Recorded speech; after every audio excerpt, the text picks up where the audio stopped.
When you hear about miracles that have shocked nations and made unbelievers tremble before Jesus, this story tells it all.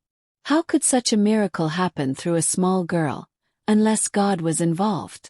Prepare your heart as you listen to the story until the very end. My name is Shamsia. I was born in Morocco, in a small city where everyone knew each other and where faith was spoken loudly in public but sometimes whispered inside homes. I was a small Muslim girl by name and by what people saw, but inside our house there was a secret that shaped my life quietly, like rain soaking into dry ground. My parents loved me very much. They taught me kindness, respect, and to always listen when God was speaking to my heart. At night, when the doors were locked and the lamps were low, my parents would take out a small old book. They wrapped it in cloth and hid it carefully after reading. That book was the Bible. They had been Christians secretly for many years, even before I was born. They never spoke badly about anyone, and they never fought with people of other faiths. They only prayed softly and lived gently. As a child, I did not understand fear the way adults do. I knew we had to be careful, but I also felt safe when my parents prayed. Many times, as my mother rested her hand on my head, I felt a deep peace that I could not explain. Sometimes my heart felt warm, and sometimes my thoughts felt clearer, even though I was very young. My parents told me that God sees the heart more than the clothes people wear or the words they shout. They said I must always love people, even those who do not understand us. They also told me never to lie, even if the truth was dangerous. This stayed with me. One day, as I grew a little older, I began to feel something stronger inside me. It was like a gentle push in my heart, helping me understand things beyond my age. I would look at people and feel sad for them even when they were laughing. I did not know why. I would pray for them without using big words, just simple thoughts. There was a palace near our city. Everyone feared it because it was a place of judgment and punishment. One man who worked there was known as an executioner. People avoided him. Even adults lowered their voices when his name was mentioned. I did not know him, but many times when I passed near the palace, my heart felt heavy. One afternoon, as I walked with my mother, I felt something rise strongly inside me. I did not hear a voice the way people imagine voices, but understanding filled my heart clearly. I knew that one day I would speak to that man, and my words would not be from my age or my learning. This thought did not scare me. It only made me quiet. I did not know when it would happen. I only knew that God was preparing something, and that my small life was part of a much bigger story. The day it happened was like any other day, and yet it was not. The sun was bright, and the streets were busy. My mother and I had gone to the market near the palace. I was holding her hand, watching people pass, listening to sounds I had heard all my life. Nothing felt special at first. Then I saw him. I did not know his name, but I knew who he was. The palace executioner stood with other guards near the entrance, wearing his uniform, standing tall and proud. People walked around him quickly, eyes down, afraid to look too long. Even grown men showed fear without speaking. But when I looked at him, fear did not come into my heart. Instead, a deep sadness rested inside me, heavy and serious. As we walked closer, my chest felt tight, and my thoughts became very clear. It was like understanding was placed inside me gently but firmly. I knew that I must speak, even though I was small and surrounded by adults. I did not plan words. I did not practice anything. I only felt that if I stayed quiet, something important would be lost. I released my mother's hand before she noticed. I stepped forward slowly. People around us stopped talking when they saw a child moving toward such a feared man. Some smiled in surprise, others shook their heads, thinking I was only being playful or foolish. When I stood before him, I looked up at his face. He looked confused at first, then amused. I felt no pride and no fear. I only felt love and urgency. My mouth opened, and words came out that even I did not fully understand at the time. I spoke about life, about the weight of his work, and about a different path that waited for him if he chose it. I spoke about leaving his job, about mercy, and about a Savior who sees even those who think they are beyond forgiveness. I did not argue. I did not shout. I only spoke calmly, as if I was reminding him of something he already knew deep inside. People around us began to laugh. Some laughed loudly, some quietly. They pointed at me and whispered that I was only a child pretending to be wise. A few mocked my parents, saying children speak whatever they hear at home. The executioner himself smiled and laughed gently, shaking his head. He did not look angry. He looked entertained. My mother rushed forward, embarrassed and afraid. She apologized quickly and pulled me back. My heart was beating fast, but I did not feel regret. I felt peace, as if what needed to be done had been done. As we walked away, I looked back once. The executioner was still smiling, but his eyes were no longer laughing. Something had touched him, even if he did not admit it. That night I prayed quietly. I did not ask for anything for myself. I only asked that the man would remember, even if the memory stayed hidden for a long time. After that day, life seemed to return to normal for everyone else. People forgot the small girl who spoke strange words near the palace. The market stayed noisy, the guards stayed strict, and the executioner continued his work as before. Laughter replaced curiosity, and the moment became just another story people told briefly before moving on. But inside me something had changed. I was still a child, still playing and helping my mother at home, but my heart felt older. I noticed things more deeply. I noticed pain behind smiles and fear behind strong faces. My parents watched me carefully. They did not praise me or frighten me with what I had done. They only prayed more often and held me closer. At night, I sometimes woke from sleep with a heavy feeling, not fear but concern. I would pray silently, thinking of the man at the palace. I did not see his face in dreams, but I felt his life like a shadow moving slowly. I believed something had been planted, like a seed buried deep under hard ground. Weeks passed, then months. As you follow along with this powerful testimony of transformation, we invite you to engage with the community. Let us know where you're watching from and share your thoughts on how his journey resonates with you. Your reactions and comments help create a meaningful dialogue around life-changing experiences like these. If you haven't subscribed yet, now is the perfect time. We'd be honored to have you join this growing community of seekers and truth lovers. One morning, whispers began to move through the city. The palace executioner was sick. At first, people spoke casually, saying even strong men fall ill. But days turned into weeks, and his sickness grew worse. He could no longer stand. His legs weakened until he could not walk at all. His body grew thin. His eyes lost their strength. 2 years passed, and he remained bedridden. People began to talk more seriously. Some said it was punishment. Others said it was fate. Some still laughed and remembered the child who once spoke to him, connecting the story as a joke. No one truly believed there was meaning in it. But my heart grew heavier with time. I prayed more often, sometimes crying without knowing why. I was still young, but I felt the weight of waiting. My parents never pushed me to do anything. They only reminded me to listen when God made things clear. One night, after a long season of silence, I felt peace again. Not excitement, not fear, just calm. I sensed that something had happened while I slept, something I could not see. The next morning we heard news that changed everything. The executioner had a dream. People said he spoke of a child who prayed for him. He described her face clearly. He said in the dream his strength returned, and hope entered his body again. When he woke up, his sickness was still there, but his heart was different. He was no longer angry or proud. He was searching. Secretly, without telling many people, he sent trusted men to look for me. When they arrived at our house, my parents were afraid. But I was calm. I knew the waiting was over. The men who came to our house did not wear palace clothes. They came quietly, looking around as if afraid of being seen.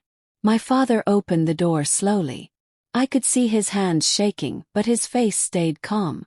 When they asked for me, my mother held her breath. For a moment the room felt very small. They spoke gently. They said the man from the palace was very sick and had been so for a long time. They said he had seen me in a dream and believed I was sent to pray for him. They did not threaten us. They did not command us. They only asked. My parents looked at me. They did not decide for me. They waited. Inside my heart there was no confusion. I felt the same calm I felt before I spoke at the palace. I nodded slowly. That night we traveled quietly. We did not use main roads. We went to a house far from the palace, a place where the man was hidden so people would not see his weakness. When I entered the room, the smell of sickness filled the air. The curtains were closed, and the light was dim. He lay on a bed, thin and weak, barely able to lift his head.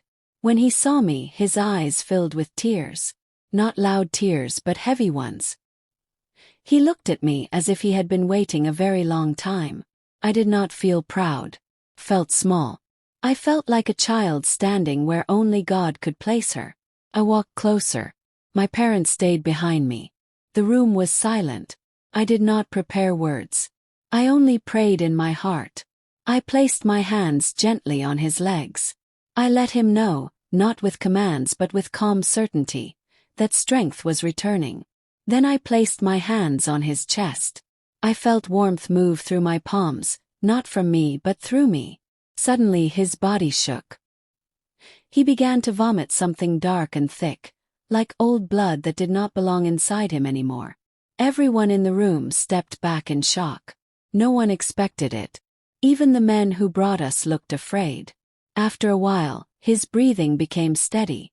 He asked for food. People looked at each other in disbelief. He ate slowly like a man learning again. Then, after some time, he sat up by himself. No one touched him. Later he stood. His legs trembled, but they held him. Then he walked. The room filled with quiet crying. Not loud celebration, but deep relief. I felt tired, like a child who had run a long distance. My mother held me. I knew this was not the end, only the beginning. After he stood and walked, the room did not turn into noise or celebration. It became very quiet. It was the kind of silence that comes when people realize something holy has passed through their lives. The man who once carried out death stood there shaking, not from weakness, but from understanding. His eyes moved around the room slowly, as if he was seeing the world for the first time. He looked at his hands for a long time. Then he looked at me. He did not smile. He did not speak much. Tears ran freely down his face, and his chest rose and fell deeply, like someone who had been holding his breath for many years and was only now able to release it. Inside me I felt something gentle but firm. I understood that healing his body was only a doorway. His heart had to walk through it. That night he asked many questions. Not curious questions but painful ones. Questions about forgiveness.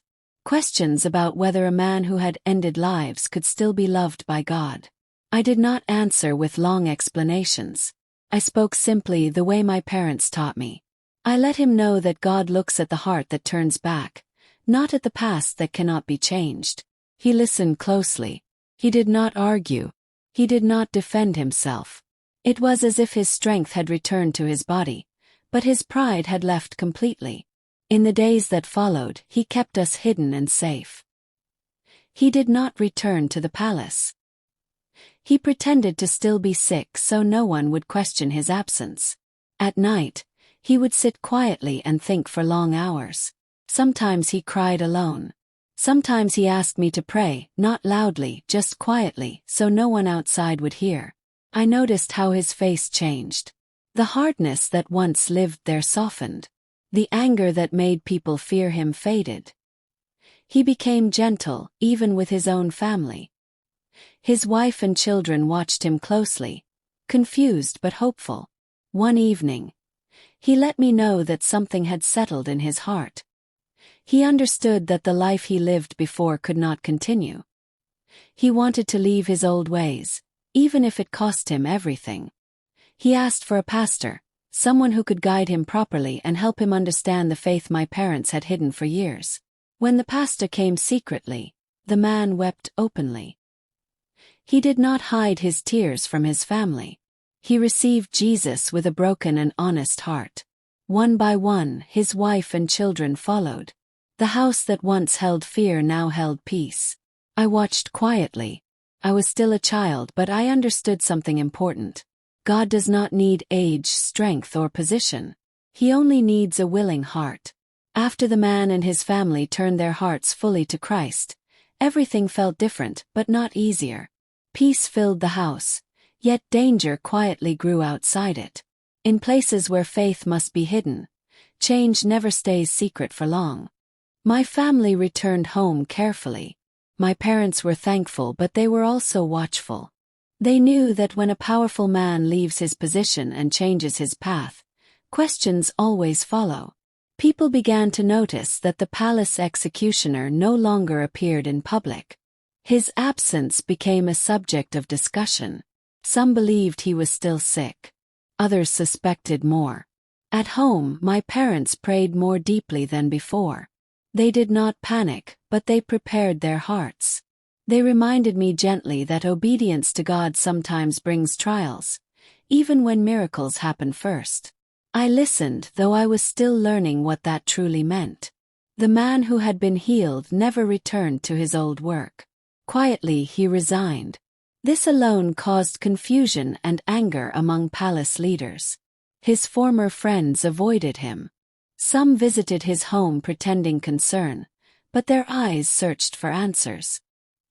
He remained calm, answering carefully, guarding the truth not out of fear, but wisdom.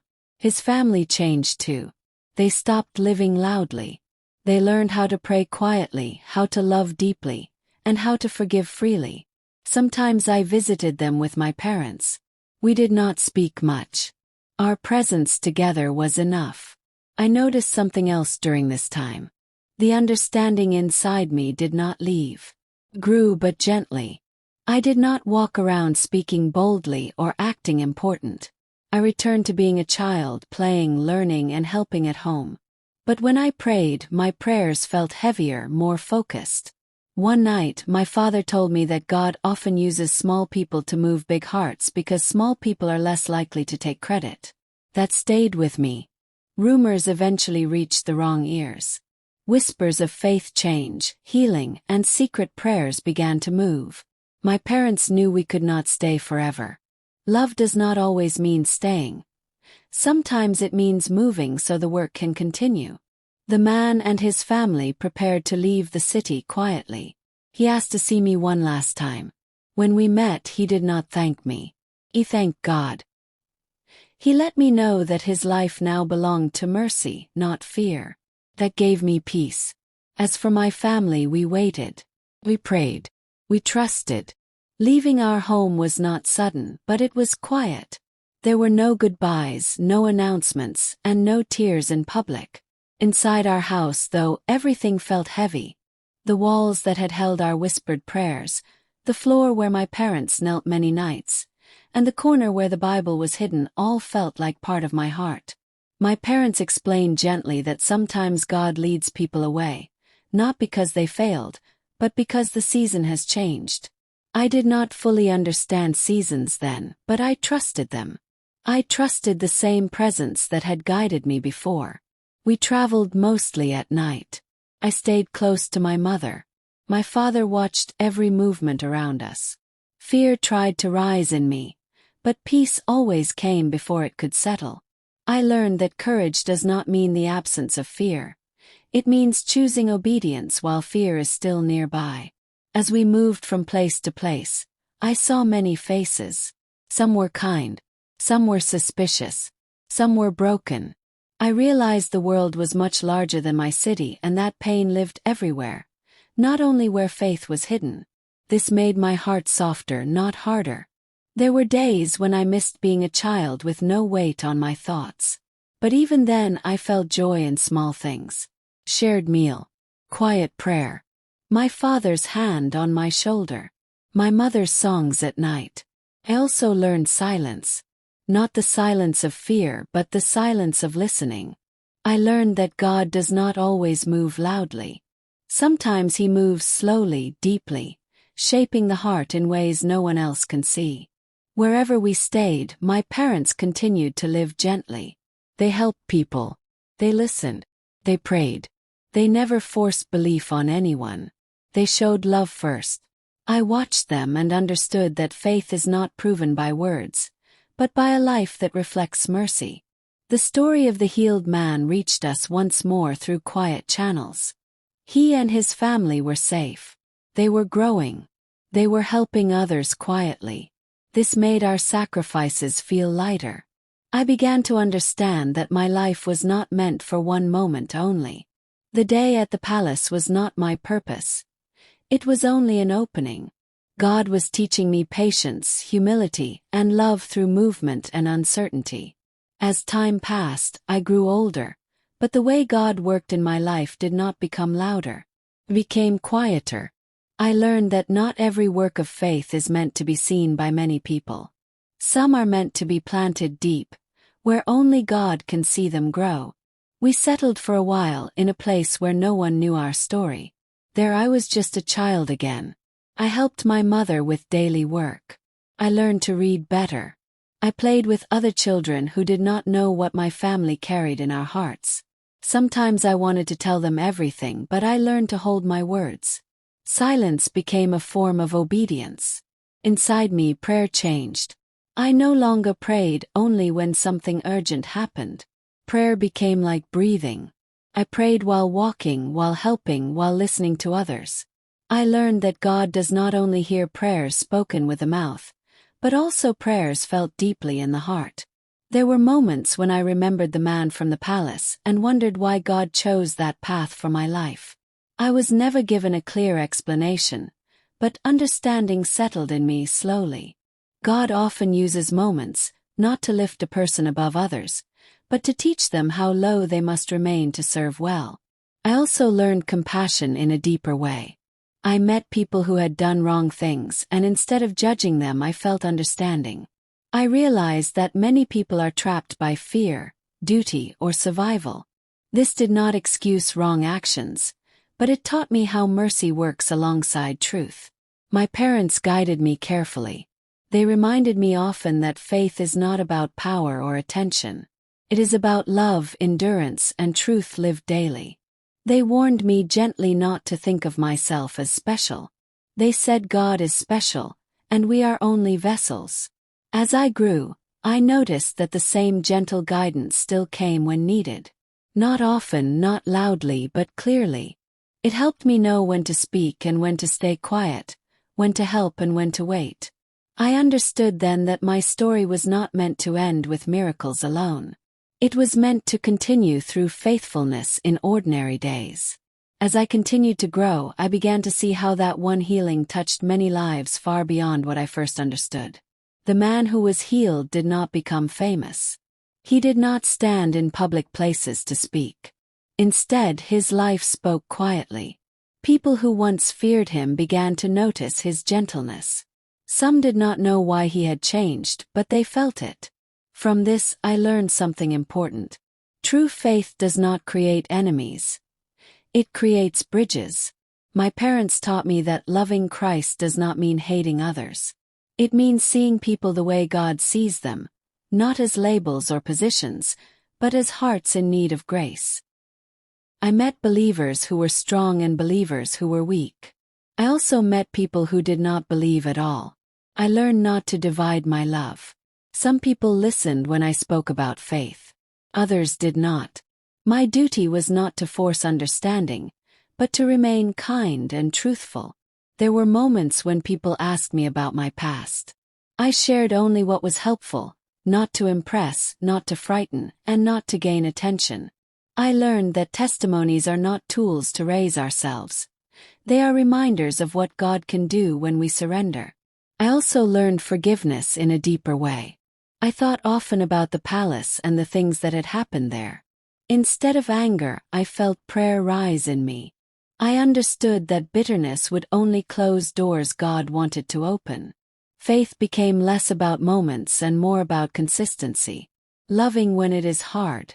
Praying when there is no visible answer. Studying God's Word even when life feels ordinary. These lessons stayed with me. I realized that the miracle was not only the healing of a body, but the slow healing of many hearts, including mine. As I sit now and think about everything that has happened, I realize how small I was and how big God's plan is. He does not need age, power, or knowledge to work through someone. He only needs a willing heart, a humble mind, and hands ready to obey. That is why even a small child like me could be part of a story that changed a family, a man, and many lives quietly. To anyone reading this, especially young believers, I want you to know something very important. Faith is not always loud. It is not always recognized by others. Sometimes it is a quiet choice you make every day. To pray, to obey, to love, and to serve. These small choices build a life that God can use in ways you cannot yet imagine. Love is the greatest power God has given us. Love believers, love those who do not yet believe. Love those who hurt you, and love those who seem far from hope. Love is patient, kind, and never proud. Love is stronger than fear, stronger than anger, and stronger than pain. Do not forget it, even when it seems small or hidden. Pray often. Pray quietly. Pray with your heart more than your voice. Pray for the sick, the weak, the lonely, and even those who oppose you.